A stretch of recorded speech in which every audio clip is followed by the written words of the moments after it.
Good morning बच्चों। Lesson number 12 aldehyde ketone carboxylic acid चल रहा था, जिसमें कार्बोक्सिलिक एसिड हम पढ़ रहे थे। कार्बोक्सिलिक एसिड का preparation, physical properties, acidic strength discuss हो गया था। हम ले रहे थे केमिकल रिएक्शन, और केमिकल रिएक्शन भी ऑलमोस्ट कंप्लीट होने वाली थी। तो लास्ट जो अपना चल रहा था वो था chemical reaction of carboxylic acid, यानी कार्बोक्सिलिक अम्लों की रासायनिक अभिक्रियाएं। तो मैं यहाँ कह सकता हूँ हेडिंग क्या होगी अपनी, chemical reactions of carboxylic acid. Yes, carboxylic acid की केमिकल रिएक्शन के बारे में डिस्कस करना है। अगर आपको याद हो तो इसमें हम लोगों ने कार्बोक्सिलिक एसिड में RCOH लिया था। इसमें बताया था कि यहाँ से टूटने की अभिक्रिया A होंगी, यहाँ से टूटने की अभिक्रिया B होंगी, इसकी संपूर्ण अभिक्रियाएं C होंगी। ये हमने डिस्कस कर लिया था विकार्बोक्सिलीकरण। अब ये आएगा अपने पास D, एल्किल समूह की रासायनिक अभिक्रियाएं। तो यहाँ D हम पार्ट ले लेते हैं,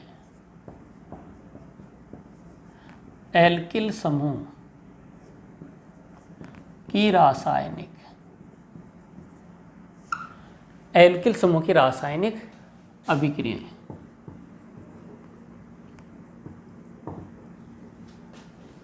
एल्किल समूह की रासायनिक अभिक्रियाएं, एल्किल समूह की रासायनिक अभिक्रियाएं। इसकी जो रासायनिक अभिक्रिया है उसमें एक ही रिएक्शन है और वही इंपॉर्टेंट है, जिसका नाम है हेलवोलार्ड। ये साइंटिस्ट होते हैं भाई, अपने जैसे नहीं होते। हाँ, सुरेश, महेश, दिनेश, ठीक है। हेलवोलार्ड जेलेंस्की अभिक्रिया। यस, इस पार्ट में डी वाले में एक रिएक्शन है, हेलवोलार्ड जेलेंस्की अभिक्रिया, ठीक है। ये साइंटिस्ट हैं और उन्हीं के नाम से इस अभिक्रिया को जाना जाता है। इन्होंने क्या किया, इस साइंटिस्ट ने क्या किया कि कार्बोक्सिलिक अम्ल लिया। क्या लिया बच्चों? कार्बोक्सिलिक अम्ल। और वो कार्बोक्सिलिक अम्ल लिया जिसके पास कम से कम एक अल्फा हाइड्रोजन थी, sp3 अल्फा हाइड्रोजन थी।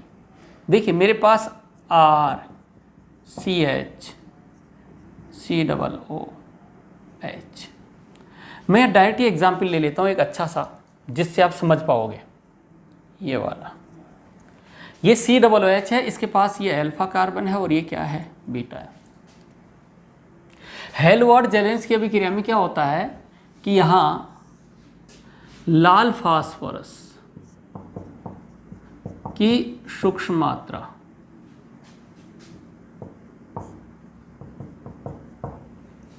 क्या ली जाती है, लाल फास्फोरस की सूक्ष्म मात्रा, तथा X2 हेलोजन के साथ रिएक्शन करवाई जाती है। और X2 हो सकती है या तो होगी क्लोरीन या होगी ब्रोमीन। समझ जाना आप।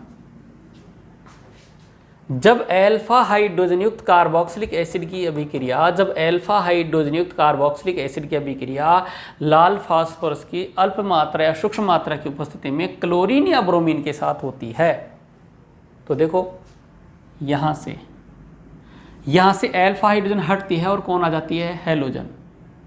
अगर आपने क्लोरीन लिया है तो यहाँ क्लोरीन आ जाएगा, अगर आपने ब्रोमीन Br2 लिया है तो यहाँ Br आ जाएगा।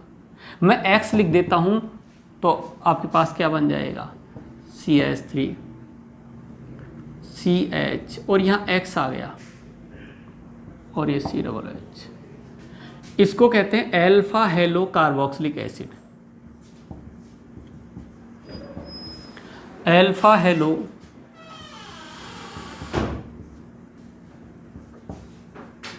कार्बोक्सिलिक अम्ल, अल्फा हेलो कार्बोक्सिलिक एसिड बन गया।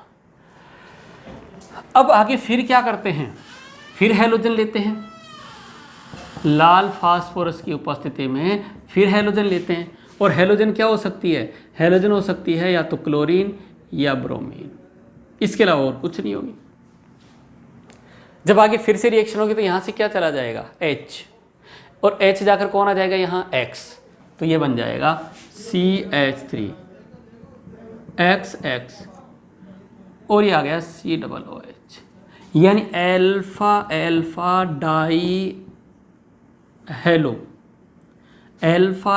Die hello carboxylic acid. Yes, तो इस तरीके से ये जो रिएक्शन है उसको हेल-वोलार्ड-जेलेंस्की अभिक्रिया कहते हैं।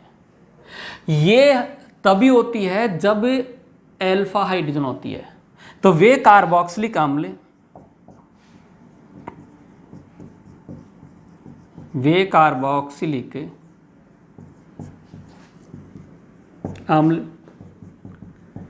जिनके पास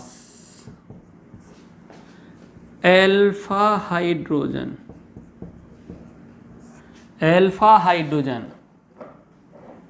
होती है, वे कार्बोक्सिलिक अम्ल जिनके पास अल्फा हाइड्रोजन होती है, लाल फास्फोरस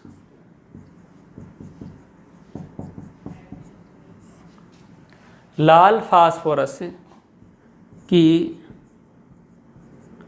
सूक्ष्म मात्रा की उपस्थिति में क्लोरीन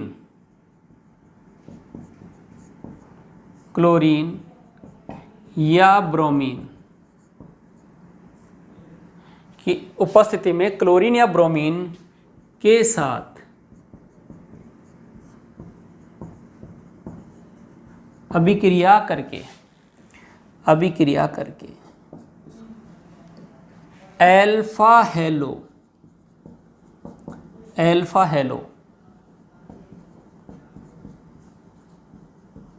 कार्बोक्सिलिक अम्ल अभिक्रिया करके अल्फा हेलो कार्बोक्सिलिक अम्ल का निर्माण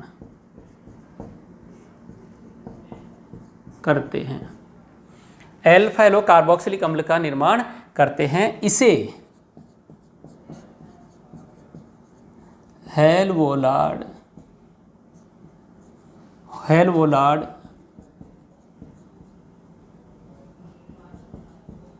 जेलेंस्की अभिक्रिया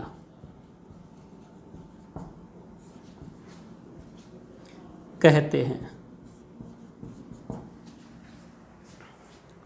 तो इस तरीके से आप लोगों के पास ये डायरेक्ट बोर्ड एग्जाम में आ जाती है। क्वेश्चन आता है निम्न अभिक्रियाओं को लिखिए या समझाइए, और आ जाता है क्या उसमें एक हेल-वोलार्ड जेलेंस्की अभिक्रिया। तो आप क्या कहेंगे, हेल-वोलार्ड जेलेंस्की अभिक्रिया कौन देते हैं, जिन कार्बोक्सिलिक अम्ल के साथ अल्फा हाइड्रोजन होती है। तो वे कार्बोक्सिलिक अम्ल जिनके पास एटलीस्ट 1 अल्फा हाइड्रोजन होती है, वे लाल फास्फोरस की उपस्थिति में, लाल फास्फोरस की सूक्ष्म मात्रा की उपस्थिति में क्लोरीन या ब्रोमीन के साथ, ये रिएक्शन आयोडीन फ्लोरीन के साथ नहीं होने वाली है, क्लोरीन या ब्रोमीन के साथ अभिक्रिया करके अल्फा हेलो कार्बोक्सिलिक अम्ल का निर्माण करते हैं, और इसे आप हेल-वोलार्ड जेलेंस्की अभिक्रिया कहते हैं। यहाँ जो अल्फा हाइड्रोजन है, जब तक अल्फा हाइड्रोजन है उनका प्रतिस्थापन होता रहता है। ठीक है, आपके एक सिंपल एग्जाम्पल दिया हुआ है इस तरीके से कि CH3 CH2 COOH और प्लस रिएक्शन हो रही है क्लोरीन के साथ, यहाँ दे दिया लाल फास्फोरस, ऐसे लिख दिया लाल फास्फोरस। तो आप क्या करेंगे, आप यहाँ लिखेंगे CH3 CH Cl और ये COOH प्लस यहाँ से क्या चला गया HCl, यहाँ की एक हाइड्रोजन यहाँ की एक क्लोरीन के साथ चली जाएगी HCl, और ये अल्फा क्लोरो कार्बोक्सिलिक एसिड का निर्माण हो गया। इस तरीके से अपने पास हेल-वोलार्ड जेलेंस्की रिएक्शन फिनिश होती है, और ये डी ग्रुप की जो रिएक्शन थी वो कंप्लीट हो जाती है। ठीक है, इसके बाद हम बात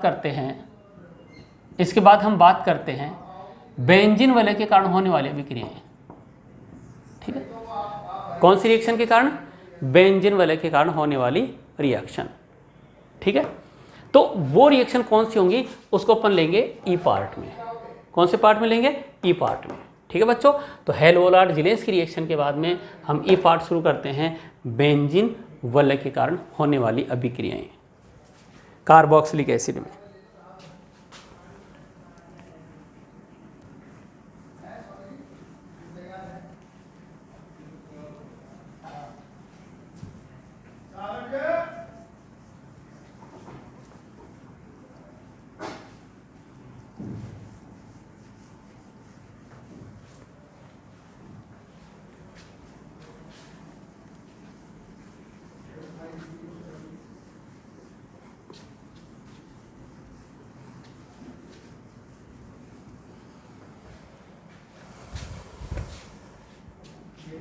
यस, इसके बाद में अपन लेते हैं ई पार्ट, बेंजीन वलय की इलेक्ट्रॉन स्नेही प्रतिस्थापन अभिक्रियाएं।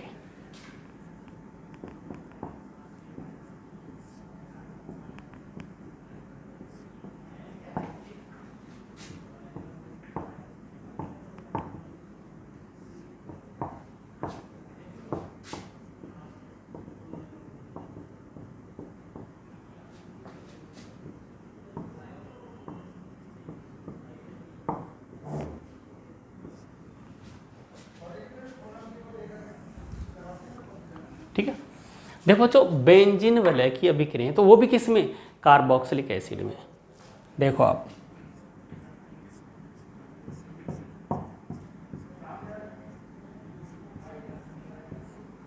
ये मेरे पास कौन है, बेंजोइक एसिड।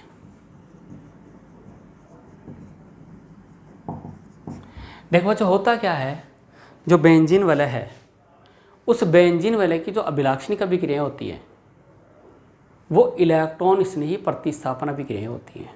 क्या होती हैं, इलेक्ट्रॉन स्नेही प्रतिस्थापन अभिक्रियाएं होती हैं। तो देखो ये इलेक्ट्रॉन स्नेही प्रतिस्थापन अभिक्रिया होगी तो कहाँ होगी, इलेक्ट्रॉन स्नेही ऑर्थो पर आएगा, मेटा पर आएगा या पैरा पर आएगा। तो इसको समझने के लिए अपने को इसमें अनुनाद बनाना पड़ेगा। यस, अनुनाद बताने के लिए देखो इलेक्ट्रॉनिक इफेक्ट में बहुत अच्छे से समझाया था कि अपने पास बेंजीन वलय है और इस बेंजीन वलय के पड़ोस में लोन पेयर है। अगर ये लोन पेयर है तो पक्का ये इलेक्ट्रॉन इसमें आएंगे। ठीक है, दूसरा केस,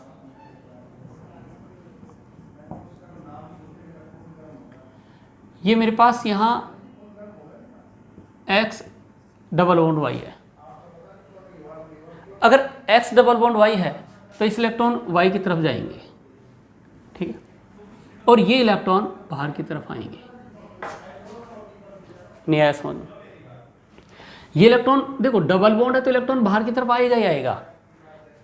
इसमें इलेक्ट्रॉन बाहर आते हैं, इसको कहते हैं माइनस एम प्रभाव।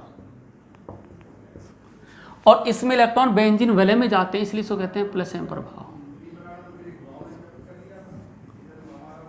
इसमें इलेक्ट्रॉन बेंजीन वलय में जा रहे हैं तो प्लस एम प्रभाव, इसमें बाहर आ रहे हैं तो माइनस एम प्रभाव निकल कर आ रहा है। ठीक है, यस। अब देखो बेंजीन वलय है और उसके पड़ोस में डबल बॉन्ड है, यहां कोई लोन पेयर नहीं है तो इलेक्ट्रॉन बाहर की ओर आएगा। जैसे इलेक्ट्रॉन बाहर की ओर आएगा ये इलेक्ट्रॉन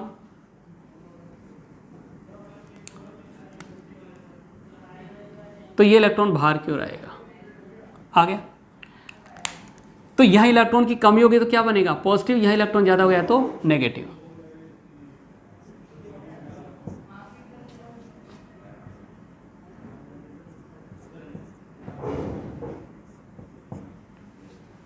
यहां पर डबल बॉन्ड बन गया पॉजिटिव। अब देखिए हमने ये कहा था कि इलेक्ट्रॉनिक इफेक्ट में इलेक्ट्रॉन उधर चलता है जहां कमी है, तो ये इलेक्ट्रॉन इधर आएगा। इधर आने से नई अनुनादी संरचना बन गई।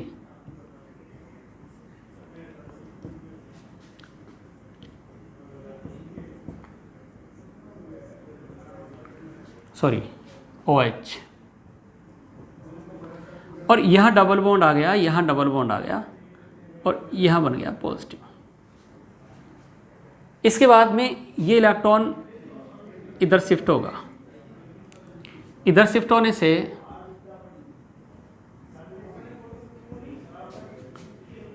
Double bond O minus OH। देखिए यहाँ पर आ गया डबल बॉन्ड, ये डबल बॉन्ड और यहाँ पॉजिटिव, ठीक है।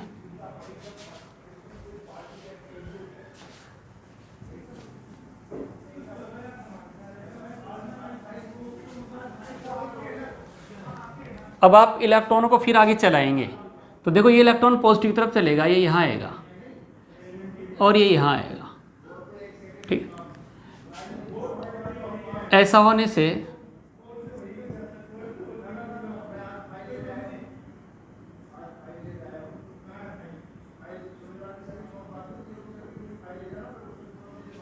ये वापस से बन गया। तो आप इसमें क्या देख रहे हो,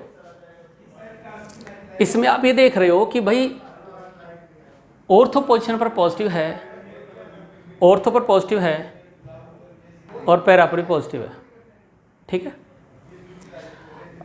हाँ, इसमें समझने वाली बात क्या है, इसमें समझने वाली बात यह है कि यहाँ इलेक्ट्रॉन को चाहने वाला नहीं आएगा। हम ये अच्छे से जानते हैं कि बेंजीन वलय की अभिलाक्षणिक अभिक्रिया कौन सी है, इलेक्ट्रॉन स्नेह प्रतिस्थापन। कौन सी है, इलेक्ट्रॉन स्नेह प्रतिस्थापन। और इलेक्ट्रॉन स्नेही ऑर्थो पैरा पर नहीं आना चाहेगा। अगर उसको आना ही है तो फिर आएगा कहाँ, वो आएगा मेटा पर। क्यों, क्योंकि मेटा पोजीशन पर इलेक्ट्रॉन मिलने की संभावना क्या है, थोड़ी सी ज़्यादा है, ठीक है। तो हम यहाँ ये कह सकते हैं कि COOH के, देखो ये इलेक्ट्रॉन बाहर ले रहा है, मैंने बताया था इलेक्ट्रॉन बाहर ले रहा है तो क्या कहलाएगा, -m प्रभाव, -m प्रभाव। COOH के -m प्रभाव के कारण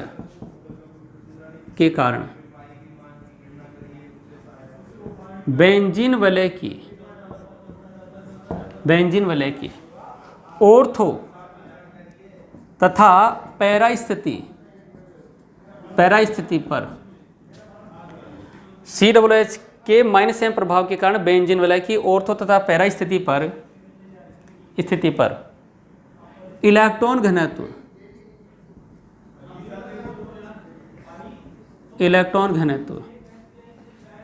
मेटा की अपेक्षा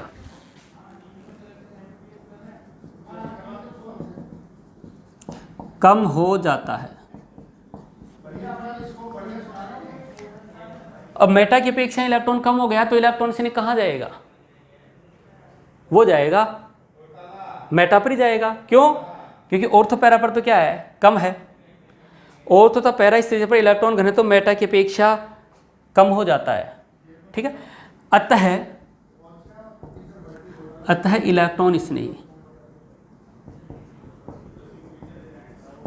इलेक्ट्रॉन स्नेही मेटा स्थिति पर आक्रमण करता है। इस प्रकार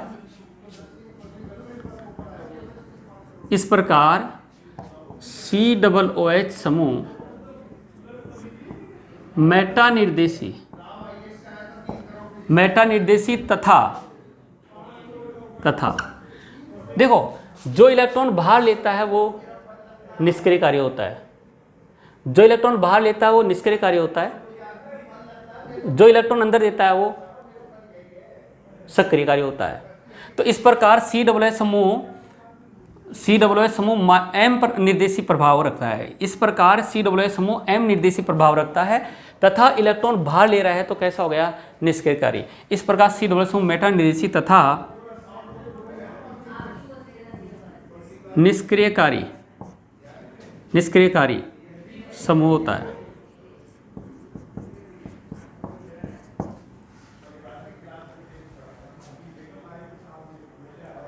तो कुल मिला के ये पता चल गया कि जो बेंजीन वलय पर इलेक्ट्रॉन इसने आएगा वो कौन सी पोजीशन पर आएगा, मेटा पर आएगा। कौन सी पर आएगा, मेटा पर। यहां पर देख लीजिए एग्जाम्पल,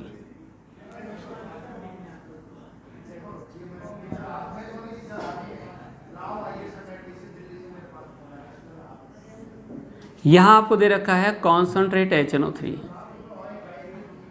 और यहाँ दे रखा है कॉन्सनट्रेट H2SO4। ठीक है, हमारे को पता है कि ये नाइट्रिक मिश्रण बनेगा। क्या बनेगा? नाइट्रिक मिश्रण।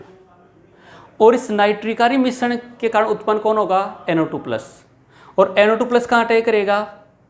NO2+ अटैक करेगा मेटा स्थिति पर, तो ये बन जाएगा मेटा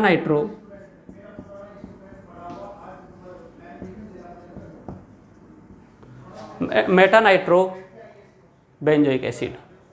ठीक है, तो इलेक्ट्रॉन स्नेह प्रतिस्थापन विक्रिया मेटा स्थिति पर हो रही है, COOH मेटा निर्देशीय होता है। ठीक, इसके बाद देखो आप,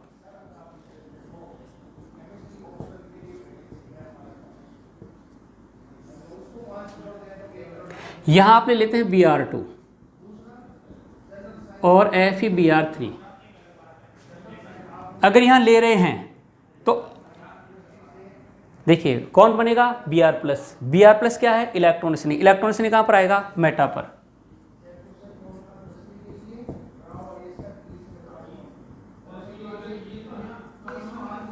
आ गया मेटा पर। तो इस तरीके से हम ये कह सकते हैं कि COOH समूह जो होता है वो निष्क्रियकारी तो है ही। निष्क्रियकारी क्यों है? क्योंकि इलेक्ट्रॉन बाहर की तरफ ले रहा है, साथ में मेटा निर्देशी भी है। क्यों? कि जब इलेक्ट्रॉन बाहर लेता है तो ऑर्थो पैरा पर इलेक्ट्रॉनों की कमी हो जाती है, तो ऑर्थो पैरा की अपेक्षा मेटा पर इलेक्ट्रॉन ज़्यादा मिल जाते हैं, इसलिए वहाँ पर इलेक्ट्रॉन स्नेह का आक्रमण होता है। ठीक है, अब आगे चलते हैं। ये बेंजीन वगैरह की इलेक्ट्रॉन स्नेह प्रतिस्थापन अभिक्रिया भी फिनिश हो गई है। ठीक है बच्चों, अब हम देखेंगे इनके उपयोग, कार्बोक्सिलिक अम्ल के उपयोग। ठीक, यस।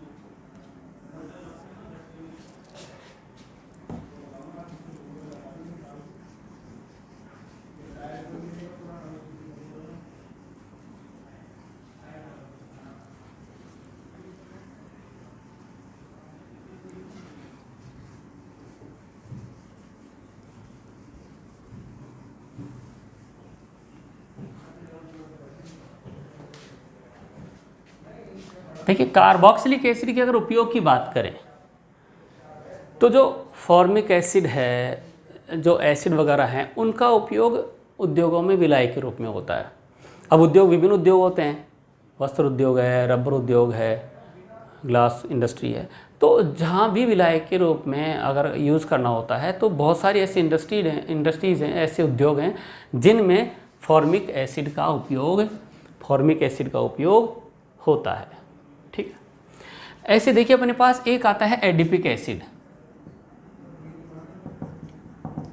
बच्चों, एडिपिक एसिड का जो है ना, ये कॉमन नेम है डाइकार्बोक्सिलिक एसिड का, आपको बहुत अच्छे से बता दिया था। CH2 6 कार्बन वाला है। और इस एडिपिक एसिड का जो यूज होता है वो बहुलक में होता है। नाइलॉन 6,6 बहुलक जो बनता है, नाइलॉन 6,6 बहुलक जो बनता है, उसका निर्माण इसके द्वारा भी होता है। अगर ये नहीं है, एडिपिक एसिड नहीं है, तो उसका निर्माण फिर नहीं होगा। तो नाइलॉन 6,6 के प्रिपरेशन हेतु, इस बहुलक के निर्माण हेतु अपने को एडिपिक एसिड की भी ज़रूरत पड़ती है। तो कार्बोक्सिलिक एसिड का एक तरीके से यूज़ हो गया ये। ऐसे डाइकार्बोक्सिलिक एसिड जो है वो जैसे टेरिलिन है ना, डेक्रॉन है, इन सब में कार्बोक्सिलिक एसिड काम में आ रहे होते हैं। तो कार्बोक्सिलिक एसिड का यूज़ बहुलक में भी होता है, बहुलकों के निर्माण में भी होता है, इंडस्ट्री उद्योगों में भी होता है विलायक के रूप में। ठीक है, एक अपने पास होता है सोडियम बेंजोएट। ये बेंजोइक एसिड था। इस बेंजोइक एसिड का जब लवण बन गया सोडियम के साथ, तो सोडियम बेंजोएट, नाम मैं लिख देता हूँ यहाँ, सोडियम बेंजोएट का उपयोग परिरक्षक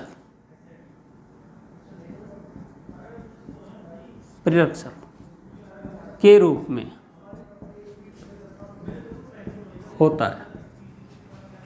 ठीक है, सोडियम बेंजोएट का जो उपयोग होता है वो परिरक्षक के रूप में होता है। ठीक है, परिरक्षक बचाने वाला, रक्षा करने वाला। यानी जैसे मान लो आटा है, अब आटा अपने को पता है पीस गया और पता चलता है महीने 20 दिन में तो क्या हो जाता है, उसमें कीड़े पड़ जाते हैं, ख़राब हो जाता है। अब मार्केट में जो आटा आएगा वो तो 2-2, 3-3 महीने तक जो है थैलियों में पैक रहता है, ख़राब नहीं होता है, उसके बाद भी ख़राब नहीं होता है। तो उसमें क्या मिलाते हैं अपन, उसको ख़राब होने से बचाने के लिए उसकी रक्षा करने वाले परिरक्षक मिलाते हैं। जो पदार्थ मिलाते हैं वो परिरक्षक कहलाते हैं। जैसे अचार है, अचार में आप तेल मिलाते हो ताकि वो सड़े नहीं, ख़राब नहीं हो, तो वहाँ तेल क्या है, परिरक्षक, उसको ख़राब होने से बचाने वाला। ठीक है, तो सोडियम बेंजोएट का जो उपयोग है वो परिरक्षक के रूप में किया जाता है। ये भी आपको पता होना चाहिए। वैसे दैनिक जीवन में जो रसायन वाला चैप्टर आएगा उसमें दिया हुआ है कि सोडियम बेंजोएट का उपयोग परिरक्षक के रूप में करते हैं। ठीक है, यहाँ आपके सामने एक चैप्टर तो कंप्लीट है, चैप्टर ये कंप्लीट हो गया है, लेकिन यह 2-3 छोटी छोटी बातें हैं जो क्वेश्चंस में आपकी मदद करेंगी। जिसमें एक आता है बेर अभिकर्मक। बेर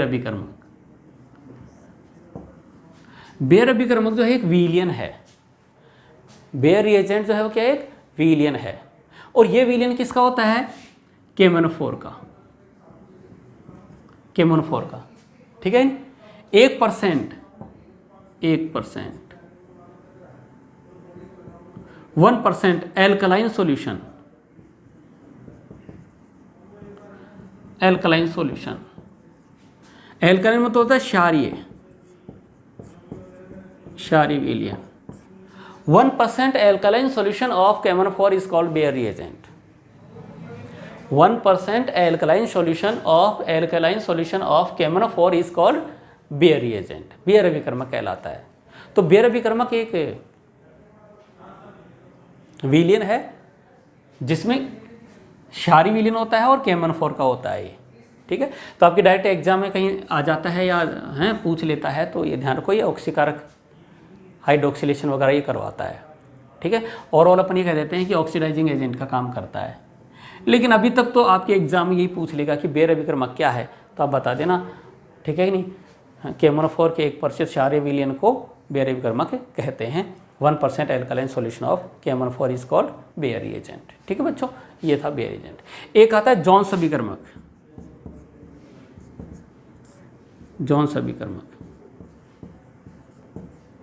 बच्चों जोन्स अभिकर्मक होता है CrO3 किसमें, H2O में, सॉरी H2SO4 में। यानी सांद्र H2SO4 में CrO3 जो होता है वो मिल जाता है, तो ये ऑक्सीकारक का काम करता है। किसका काम करता है ये, ऑक्सीकारक। यस, तो जो जोन्स अभिकर्मक है वो ऑक्सीकारक का काम करता है, ये अच्छा ऑक्सीकारक होता है। जोन्स अभिकर्मक होता है CrO3 का सांद्र H2SO4 में विलियन। ठीक है, तो ऐसे जो शब्द आपके सामने आएंगे तो थोड़ा सा आपको ध्यान रखना है। ये आपके नोट्स में भी दिया हुआ है, ये जोन्स अभिकर्मक बनता है इधर से, ये ऑक्सीकारक का कार्य करता है। ठीक है बच्चों, इसके बाद में एक आता है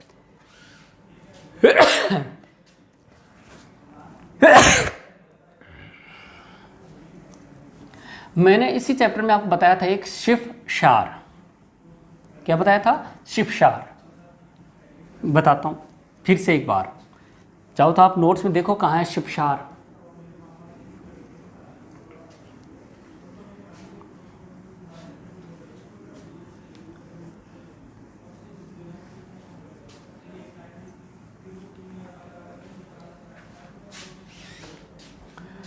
बच्चा एक होता है शिफ बेस यानी शिफ क्षार। ठीक है, ये क्या होता है, जब कार्बोनिल यौगिक,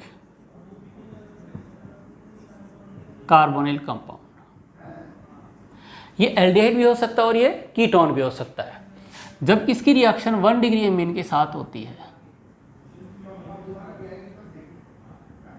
1 डिग्री एमीन के साथ, तो यहां जो बनता है यस H2 के जाने से ये बन जाता है C डबल बॉन्ड N और R। इसको कहा जाता है, ये N एल्किल इमीन होता है, N एल्किल इमीन, और इसी को कहा जाता है शिफसार।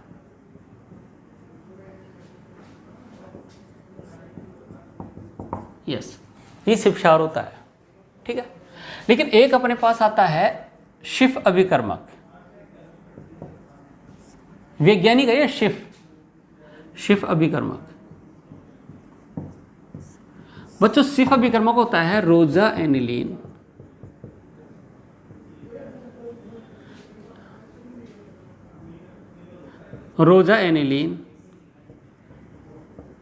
हाइड्रोक्लोराइड,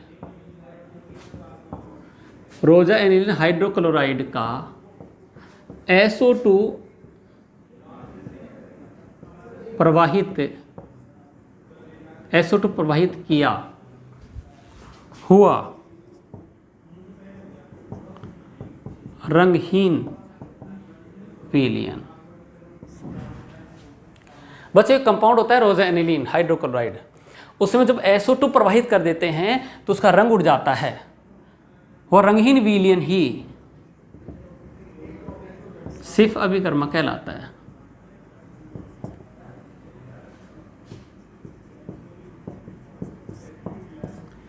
क्या कहलाता है? शिफ अभिकर्मक। अब देखो आप, मेरे पास रोजा एनिलीन है,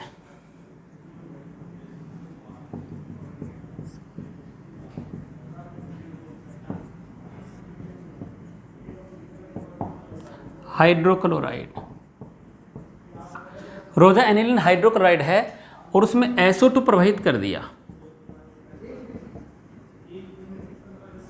ठीक है। ये जो रोजा एनिलीन हाइड्रोक्लोराइड होता है ये गुलाबी रंग का होता है, ये गुलाबी रंग का होता है। जैसे इसमें SO2 प्रवाहित करते हैं तो रंगहीन विलयन प्राप्त होता है, उसका गुलाबी रंग उड़ जाता है, और उस रंगहीन विलयन को ही शिफ अभिकर्मक कहते हैं। यस, SO2 प्रवाहित कर दिया। अब SO2 ने क्या कर दिया इसका ऑक्सीकरण कर दिया। इस प्रोसेस में क्या हुआ भाई? ऑक्सीकरण हुआ है। इधर जब गए SO2 प्रवाहित किया तो इस विलयन का क्या हो गया? ऑक्सीकरण। अगर मैं इसका वापस से देखो, इस विलयन का मैंने ऑक्सीकरण किया है तो यह रंगहीन हुआ है, और रंगहीन हुआ इसको शिफ अभिकर्मक कहें। अगर मैं इसका वापस से क्या कर दूं? अपचयन कर दूं तो वापस से गुलाबी रंग आएगा। और देखिए ये परीक्षण में काम में आता है एल्डिहाइड के। एल्डिहाइड है, उसमें आपने क्या मिला दिया? शिफ अभिकर्मक। शिफ अभिकर्मक कैसा था? रंगहीन। शिफ अभिकर्मक जैसे ही मिलाया तो पता चला इसने इसका ऑक्सीकरण कर दिया। अब ये शिफ अभिकर्मक इस एल्डिहाइड का ऑक्सीकरण कर देता है और ये कार्बोक्सिलेट आयन बन जाता है। ये शिफ अभिकर्मक इसका ऑक्सीकरण कर दिया और स्वयं क्या हो गया? अपचयित हो गया। तो यहां पर अपने को क्या मिलता है? वापस से गुलाबी रंग। ध्यान रखना, रोजा एनिलीन हाइड्रोक्लोराइड का गुलाबी रंग होता है, उसमें SO2 प्रवाहित करते हैं, ऑक्सीकरण हो जाता है, और ऑक्सीकरण से वो रंग उड़ जाता है, वो शिफ अभिकर्मक है। अगर इधर जाने से ऑक्सीकरण हुआ है और रंग उड़ा है, अगर अपन उसका उल्टा अपचयन कर देंगे तो वापस से रंग आ जाएगा। तो इसने जब इसका ऑक्सीकरण किया तो खुद क्या हुआ? अपचयित हुआ। खुद जब अपचयित हो रहा है तो अपने को क्या मिल गया? गुलाबी रंग। गुलाबी रंग का आना इस बात को इंडिकेट करता है कि यहाँ अपने को क्या दिया हुआ है? एल्डिहाइड। यस, एल्डिहाइड की उपस्थिति को बताता है ये। तो इस तरीके से सिर्फ अभिकर्मक तो अपने को एल्डिहाइड को विदित करने के काम में आता है, जबकि शिप शार्प यहाँ एल्डिहाइड कीटोन का बनने वाला प्रोडक्ट है 1 डिग्री एमीन के साथ। बात समझ में आ गई होगी। तो बच्चों आपको सिर्फ अभिकर्मक और शिप शार्प में फ़र्क पता चल जाना चाहिए, ठीक है। तो अब आपको ये जानकर बहुत खुशी होगी कि ये chapter number 12 aldehyde ketone and carboxylic acid जो बड़ा चैप्टर माना जाता है ये समाप्त हो गया है, फिनिश हो गया है। नए लेक्चर में अपन नए चैप्टर के साथ आएंगे। तो इस चैप्टर को और इस लेक्चर को यहीं फिनिश करते हैं। Thank you.